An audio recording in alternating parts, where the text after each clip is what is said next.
Sniper Assassin's and के बारे में। ये कहानी है ब्रेंडन बेकेट की, जो एक बहुत ही खतरनाक स्नाइपर है और सबको ये बात पता है। इसीलिए कुछ लोग षड्यंत्र रचते हैं उसके खिलाफ ताकि वो उसे खून के इल्जाम में फंसा सके। लेकिन ब्रेंडन भी जानता है कि ऐसे लोगों से कैसे पीछा छुड़ाना है। कहानी की शुरुआत होती है और हम यूकी मिफुने नाम की एक लड़की को देखते हैं। यूकी बहुत ही खतरनाक कातिल है और अभी उसे कॉन्ट्रैक्ट मिला है दियाज नाम के एक आदमी का। दियाज अमेरिका एक समझौता करने आया है ताकि वो दो देशों के बीच व्यापार बढ़ा सके। लेकिन कुछ लोग ऐसे भी हैं जो चाहते नहीं कि ये समझौता हो, इसीलिए उन लोगों ने कॉन्ट्रैक्ट दिया है यूकी को। और अब यूकी अपना बंदूक निकालती है और वो निशाना लगाने लगती है दियाज पे। फिर दियाज जैसे ही भाषण देना शुरू करता है वो निशाने पे आ जाता है यूकी के, और यूकी का निशाना अचूक है, इसलिए वो जैसे ही गोली चलाती है वो गोली जाकर के सीधा लगता है दियाज के सर में। फिर वहीं पर उसकी मृत्यु हो जाती है और चारों तरफ भगदड़ मच जाता है। लेकिन किसी को भी पता नहीं कि ये गोली कहाँ से आई है, इसीलिए कोई जानता भी नहीं कि इस गोली को यूकी ने चलाया है। फिर बड़े ही आसानी से यूकी यहाँ से भाग जाती है। तभी हम डिटेक्टिव फ्रैंकलिन को देखते हैं, जिन्हें एक कॉल आता है, और जब वो कॉल पे बात कर रहे होते हैं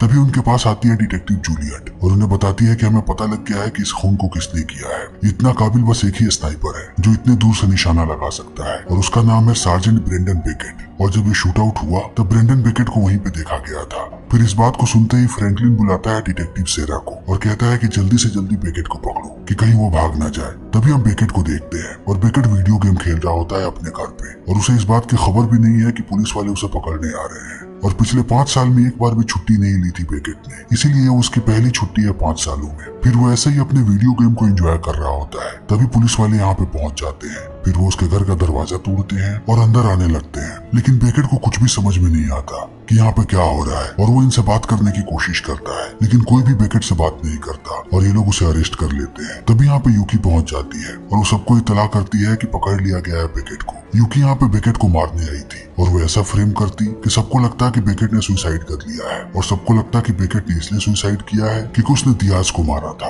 और ये केस यहीं पे बंद हो जाता। इन लोगों ने जानबूझकर बेकेट को इसमें फंसाया था। लेकिन पुलिस वाले इनसे ज्यादा तेज निकले और वो बेकेट के पास इनसे पहले पहुंच गए, इसीलिए वो बेकेट को लेकर के जाने लगते हैं और यूकी पीछा करने लगती है इनका। तभी हमारे सामने आता है CIA के सेफ हाउस का दृश्य, और यहाँ पर हम बेकेट को बंधा हुआ देखते हैं। तभी उसके पास फ्रैंकलिन जाता है और उससे पूछताछ शुरू कर देता है और उससे पूछता है कि आखिर तुमने दियाज को क्यों मारा और तुम्हें किसने कहा था उसे मारने के लिए। लेकिन बेकेट यहाँ पे कुछ भी नहीं बोलता और कहता है कि मैंने उसे मारा ही नहीं है। तब फ्रैंकलिन कहता है कि मुझे बेवकूफ मत बनाओ, जहाँ पे ये मर्डर हुआ वहाँ पे तुम्हारे DNA मिले हैं, और उसके साथ साथ हमारे पास तुम्हारी ट्रेवल हिस्ट्री भी है, और ये सारे के सारे सबूत इसी तरफ इशारा करते हैं कि तुमने ही दियाज को मारा है। मैं इस बात को लेकर के आश्वस्त हूँ कि तुमने ही उसका मर्डर किया है, लेकिन मुझे सिर्फ एक बात की पुष्टि करनी है कि क्या तुम्हारे पिता भी इसमें शामिल है, यानी कि थॉमस बेकेट, और अगर वो शामिल है तो मुझे अभी के अभी बता दो, वरना अगर हमने उन्हें पकड़ा तब हम उनकी बहुत ही बुरी हालत करेंगे। फिर अभी इनकी बातें चली रही होती है, तभी यहाँ पर रोजनबर्ग नाम का एक आदमी आता है जो होमलैंड सिक्योरिटी के लिए काम करता है, इसीलिए वो भी बात करने लगता है बेकेट से और कहता है कि मैं इन लोगों की तरह अंधा नहीं हूँ, मैं इतनी जल्दी अपना फैसला नहीं लेता, मैं थोड़ा वक्त लूंगा, और जैसे ही मुझे फैक्ट्स पता लगेंगे मैं उसी बेसिस पे तुम्हें जज करूंगा। तब तक हम तुम्हें कैद करके रखेंगे, और जैसे ही इस बात की पुष्टि होगी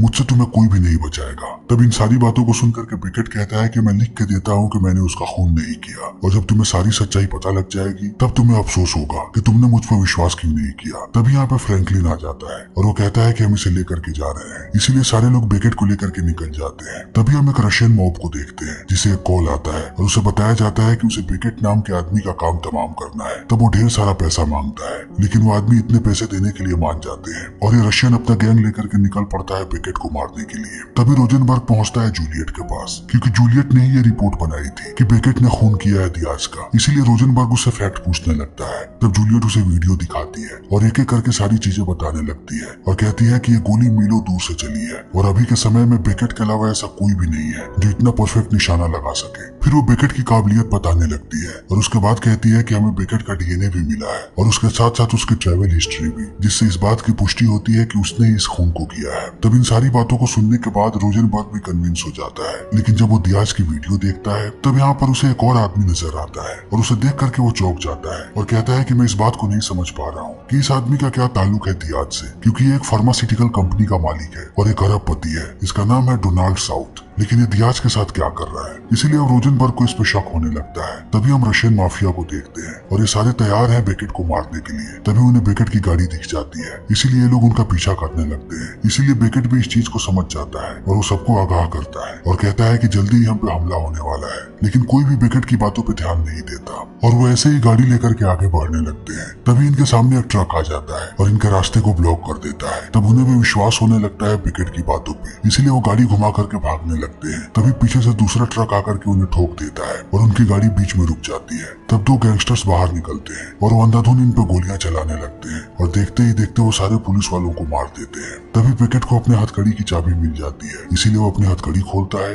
और दो बंदूक लेकर के तैयार हो जाता है। फिर जैसे ही वो दोनों गैंगस्टर्स पास आते हैं, एक ही बार में बेकेट उन दोनों को उड़ा देता है और वो बाकी लोगों का इंतजार करने लगता है। तभी हम यूकी को देखते हैं जो दूर से निशाना लगा रही है बेकेट पे। तभी बेकेट सोचता है कि अब वो इस गाड़ी को चलाएगा। फिर जैसे ही वो ड्राइवर सीट पर जाने वाला होता है, यूकी उस पर गोली चला देती है, लेकिन बेकेट बच जाता है और वो समझ जाता है कि वो निशाने पे है, इसीलिए वो गाड़ी ड्राइव करके यहाँ से निकल जाता है। लेकिन अब यूकी बहुत ही ज्यादा गुस्से में है, इसीलिए वो बचे हुए रशियन गैंगस्टर को मार देती है। तभी दूसरी तरफ हम रोजनबर्ग को देखते हैं जो अब कैसे भी साउथ के पास जाना चाहता है और उसे पता लगता है कि साउथ एक होटल में है। तभी हम साउथ को देखते हैं जो एक लड़की के साथ डिनर करने आया है और आज उसकी डेट है। तभी यहाँ पर रोजनबर्ग पहुंच जाता है और वो उस लड़की को भगा देता है और बैठ जाता है साउथ के सामने और उससे कहता है कि तुम सिर्फ मेरे एक सवाल का जवाब दो, जब दियाज का खून हुआ तब तुम स्टेज पे क्या कर रहे थे। तब साउथ यहाँ पे बातें बनाने लगता है और कहता है कि मेरी कंपनी घाटे में जा रही है और अगर ये सौदा होता तो मेरी कंपनी को बहुत फायदा होता, इसीलिए मैं वहाँ पे था क्योंकि मैं शहर के सबसे अमीर लोगों में से एक हूँ और मुझे भी वहाँ का इन्विटेशन कार्ड मिला था। उसकी मौत से मुझे कोई भी फायदा नहीं होने वाला, इसीलिए तुम मुझ पर शक करना बंद करो और जो असली कातिल है उसका पीछा करो। इसीलिए अब रोजनबर्ग भी शांत हो जाता है। तभी हम सेरा को देखते हैं जो जाती है फ्रैंकलिन के पास और बताती है कि रशियन गैंगस्टर्स ने हमला किया था बेकेट पे, इसीलिए बेकेट वहाँ से भाग गया और हमें रशियन गैंगस्टर की वहाँ पे लाश मिली है और वहाँ पे एक स्नाइपर भी था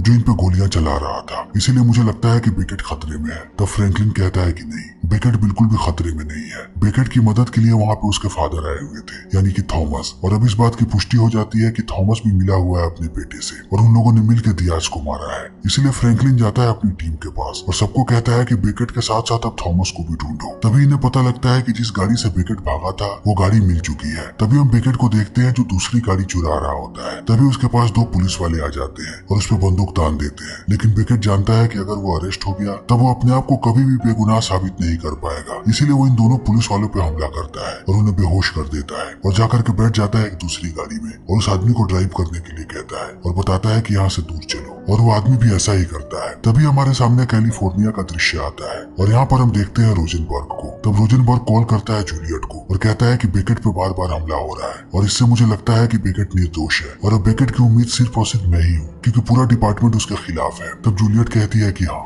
सबको ऐसा ही लगता है और खास करके फ्रैंकलिन को भी। इसीलिए अब रोजनबर्ग जूलियट को कहता है कि तुम्हारे डिपार्टमेंट से शायद कोई मिला हुआ है, क्योंकि उन लोगों को पहले से पता था कि तुम लोग बेकेट को लेकर के कहाँ पे जाओगे, इसीलिए उन लोगों ने बीच में ही सबको घेर लिया। तभी जूलियट बताती है कि अब सबको साउथ पर भी शक हो रहा है क्योंकि उसके सिक्योरिटी वालों ने ऐसी जगह पे घुसने की कोशिश की जहाँ पे जाने की उन्हें अनुमति नहीं थी, इसीलिए अलार्म बज गया। तब इस बात को सुनने के बाद रोजनबर्ग कहता है कि उसका अकाउंट कौन देखता है। तब जूलियट बताती है कि जॉश नाम का एक आदमी, और इतना कहने के बाद वो उसे एड्रेस भी दे देती है। इसीलिए अब रोजनबर्ग पहुंचता है वहाँ पे, लेकिन जॉश के पास जाने से पहले उसे मिलना पड़ेगा ड्रेक्स फिनिक्स से क्योंकि यही यहाँ का सिक्योरिटी इंचार्ज है। फिर यहाँ पे फिनिक्स बात करने लगता है रोजनबर्ग से। तभी हम बेकेट को देखते हैं जो रास्ते में ही गाड़ी को छोड़ देता है और एक ट्रक में जाकर के बैठ जाता है और जाता है जंगल के बीचों बीच जहाँ पर उसके पिता रहते हैं। फिर वो घर की तरफ जा ही रहा होता है, तभी उसके पिता आकर के पीछे से बंदूक तान देते हैं। तब उन्हें पता लगता है कि ये अनजान आदमी नहीं बल्कि उनका बेटा है। तभी हम फिर से रोजनबर्ग को देखते हैं और वो फिनिक्स से पूछता है कि तुम्हारे सिक्योरिटी वालों ने ऐसा क्यों किया। तब फिनिक्स यहाँ पे एक्सप्लेनेशन देने लगता है और कहता है कि जिस आदमी ने ये काम किया है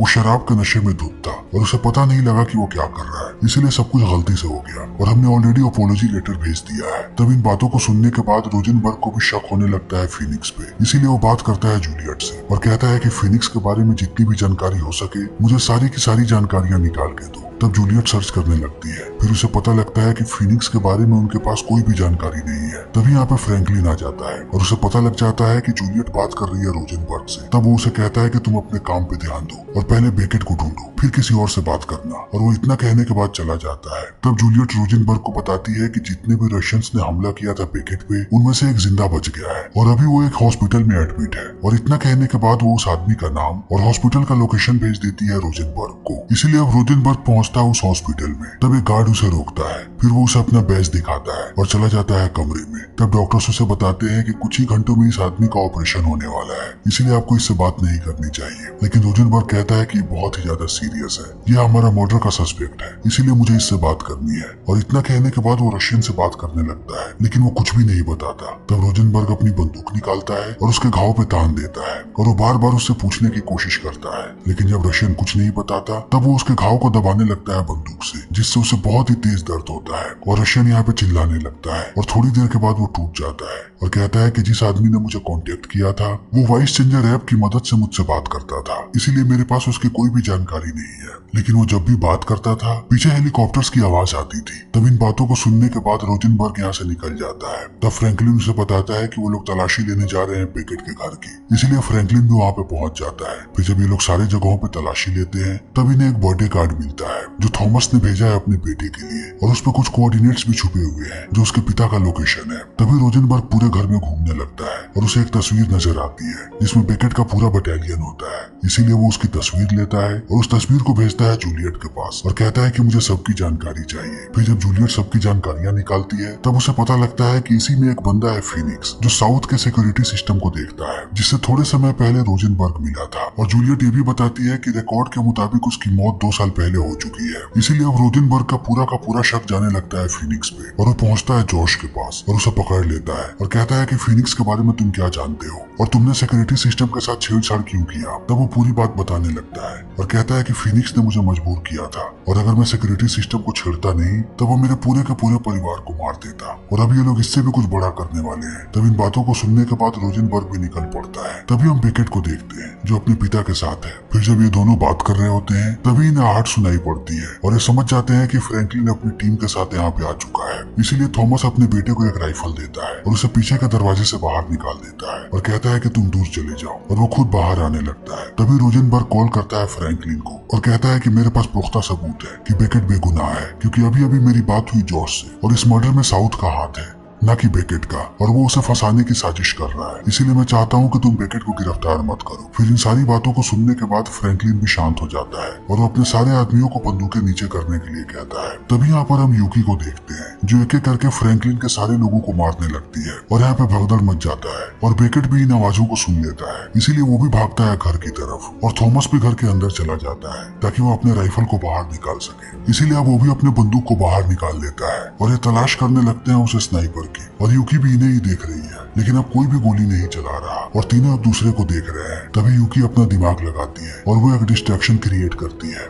इसीलिए लोग उस झांसे में आ जाते हैं और यूकी यहाँ से निकलने लगती है। लेकिन इन दोनों को कैसे भी ढूंढना पड़ेगा यूकी को, क्योंकि अगर इन लोगों ने उसे नहीं ढूंढा तब कभी भी ये लोग बेकेट को निर्दोष साबित नहीं कर पाएंगे। इसीलिए दोनों अलग अलग रास्ते पे चल पड़ते हैं और बेकेट जाने लगता है यूकी की तरफ। तभी यूकी देख लेती है बेकेट को, फिर वो बेकेट पे गोली चलाने ही वाली होती है। तभी थॉमस उसके बंदूक पे गोली चला देता है और उसका निशाना चूक जाता है, और इस चीज को देखने के बाद बेकेट हमला कर देता है यूकी पे। तब बेकेट को पता लगता है कि यूकी एक लड़की है और उसे अब तक इस बात का पता नहीं था कि वो जिसकी तलाश में है वो एक लड़की है। इसीलिए दोनों लड़ने लगते हैं, लेकिन यूकी को लड़ता हुआ देखने के बाद हमें पता लगता है कि वो एक बहुत ही बेहतरीन फाइटर है, इसीलिए वो बड़े ही आसानी के साथ बेकेट का मुकाबला करती है। बेकेट भी एक ट्रेन फाइटर है, लेकिन यूकी यहाँ पे उस पर भारी पड़ती है। बेकेट बार बार कोशिश करता है उसे पकड़ने की, लेकिन वो इतने आसानी से बेकेट के हाथ नहीं आती और एक समय के बाद वो बेकेट को घायल करने लगती है। बार बार बेकेट उस पर हमला करता है, लेकिन उल्टा यही बेकेट को घायल कर देती है और अंत में वो उसे नीचे गिरा देती है। और जैसे ही बेकेट नीचे गिरता है वो अपनी बंदूक उठा लेती है और वो बेकेट का काम तमाम करने ही वाली होती है। तभी थॉमस आकर के उस पर बंदूक तान देता है और अंत में ये लोग यूकी को पकड़ लेते हैं। तभी हम रोजनबर्ग को देखते हैं जो पहुंच चुका है वैनकूवर, जहाँ पे फिनिक्स रहता है। फिर वो बड़े ही चालाकी के साथ फिनिक्स के घर के अंदर दाखिल हो जाता है और हर जगह की तलाशी लेने लगता है। तब उसे बहुत सारे टिकट्स मिलते हैं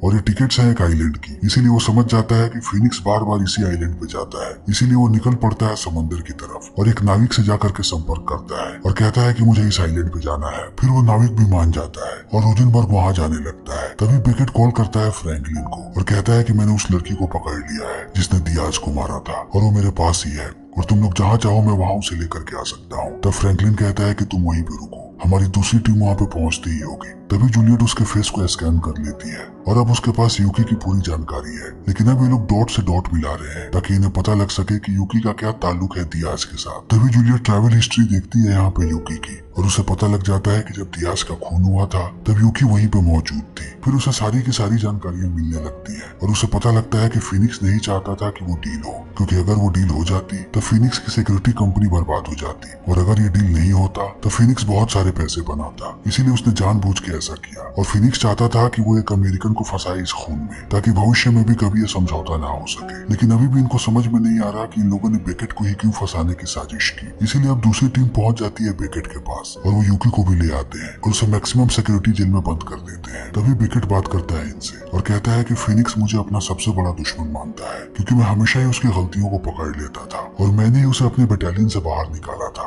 इसीलिए वो मुझसे बदला ले रहा है और उसी ने मुझे जानबूझ के इसमें फंसाया है क्योंकि उसने एक मासूम लड़की को मारने की कोशिश की थी और मैंने उसके खिलाफ गवाही दे दिया था। लेकिन मुझे लगता है कि फिनिक्स को बाहर निकालने का एक ही तरीका है कि यूकी उसे कॉल करे और उसे बताए कि उसने मुझे मार दिया है, तभी वो यूकी को अपने पास बुलाएगा। फिर यूकी ऐसा ही करती है और वो फिनिक्स से बात करती है और कहती है कि मैंने बेकेट को मार दिया है। तब फिनिक्स उसे एड्रेस भेजता है और कहता है कि उसकी डेड बॉडी लेकर के मेरे पास आ जाओ। तब ये सारे लोग प्लानिंग करने लगते हैं और वो लोग यूकी को कहते हैं कि तुम लेकर के जाओगी बेकेट को और थॉमस दूर से हर जगह पर नजर रखेगा क्योंकि वो यहाँ का सबसे बेहतरीन स्नाइपर है। तभी हम रोजनबर्ग को देखते हैं जो पहुंच जाता है उस आइलैंड पे और एक घर के अंदर दाखिल हो जाता है। तभी उसे यहाँ पे एक फैमिली फोटो मिलती है और वो देखता है कि यह परिवार किसी और का नहीं बल्कि साउथ का है। फिर वो यहाँ की चीजों को देख ही रहा होता है, तभी अचानक फिनिक्स आकर के उस पर हमला कर देता है और ये दोनों बहुत देर तक लड़ते रहते हैं, लेकिन अंत में फिनिक्स उसे बेहोश कर देता है। फिर रोजनबर्ग की जैसे ही आंख खुलती है वो अपने आप को एक कुर्सी पे बैठा हुआ पाता है। तभी उसके सामने साउथ आता है और वो बताता है कि वो इसके साथ क्यों मिला हुआ है। वो कहता है कि अगर वो डील हो जाता तब मेरी कंपनी और भी ज्यादा बड़ी बन जाती और वो लोग कभी भी मुझे सीईओ के तौर पे नहीं रखते, इसीलिए मुझे उस डील को कैंसिल करवाना पड़ा और उसके लिए मैंने फिनिक्स की मदद ली और फिनिक्स का ही आइडिया था बेकेट को फंसाने का। तभी यहाँ पे यूकी चली आती है और बाकी सारे लोग भी यहीं पे हैं। तब यूकी बेकेट को लेकर के अंदर जाने लगती है और जल्दी ही फिनिक्स उसके सामने होता है। तो फिनिक्स उसे जिंदा देख करके चौंक जाता है। तब यूकी कहती है कि मैंने इसे नहीं मारा, मैं चाहती थी कि इसे तुम अपने हाथों से मारो। लेकिन फिनिक्स समझ जाता है कि वो उसे धोखा दे रही है, इसीलिए वो अपनी बंदूक बाहर निकालता है और यूकी के कंधे में गोली मार देता है। तब बेकेट हमला कर देता है फिनिक्स पे, लेकिन फिनिक्स यहाँ पे बेकेट को बंधक बना लेता है और उसमें बंदूक तान के सबको कहता है कि मुझे एक चॉपर चाहिए और उसके साथ साथ $10 मिलियन, तभी मैं बेकेट को छोड़ूंगा। तब फ्रैंकलिन ऑर्डर देता है थॉमस को कि वो फिनिक्स को मार दे, लेकिन फिनिक्स ने अपने सामने यहाँ पे बेकेट को रखा हुआ है, इसीलिए थॉमस डरने लगता है और वो निशाना नहीं लगाता क्योंकि उसके सामने उसका बेटा है। अगर इससे एक भी गलती हुई तब वो अपने बेटे को खो देगा। लेकिन बेकेट को पता है कि उसके पिता ने निशाना लगा रखा है और वो उसे देख रहे हैं, इसीलिए बेकेट अपने पिता से कहता है कि मुझे आप पे विश्वास है, आपको निशाना लगाना चाहिए। इसीलिए अब थॉमस निशाना लगाता है और वो एक ही झटके में काम तमाम कर देता है फिनिक्स का और यह निशाना बहुत ही लाजवाब होता है, इसीलिए बेकेट खुश हो जाता है। तभी साउथ यहाँ से भागने लगता है, लेकिन यूकी उसे पकड़ लेती है। तभी थॉमस आता है बेकेट के पास और उससे कहता है कि ये मेरी जिंदगी का सबसे चैलेंजिंग शॉट था। तब बेकेट कहता है कि मुझे आप पे नाज है, इसीलिए अब ये दोनों यहाँ से निकल जाते हैं क्योंकि ये सबसे दूर रहना चाहते हैं। और इसी के साथ ये फिल्म यहीं पे खत्म हो जाती है। तो दोस्तों, हमारी आज की ये वीडियो यहीं पे खत्म होती है। अगर आपको हमारी ये वीडियो पसंद आई हो तो इसे लाइक करें, शेयर करें और चैनल को सब्सक्राइब करें। Thank you.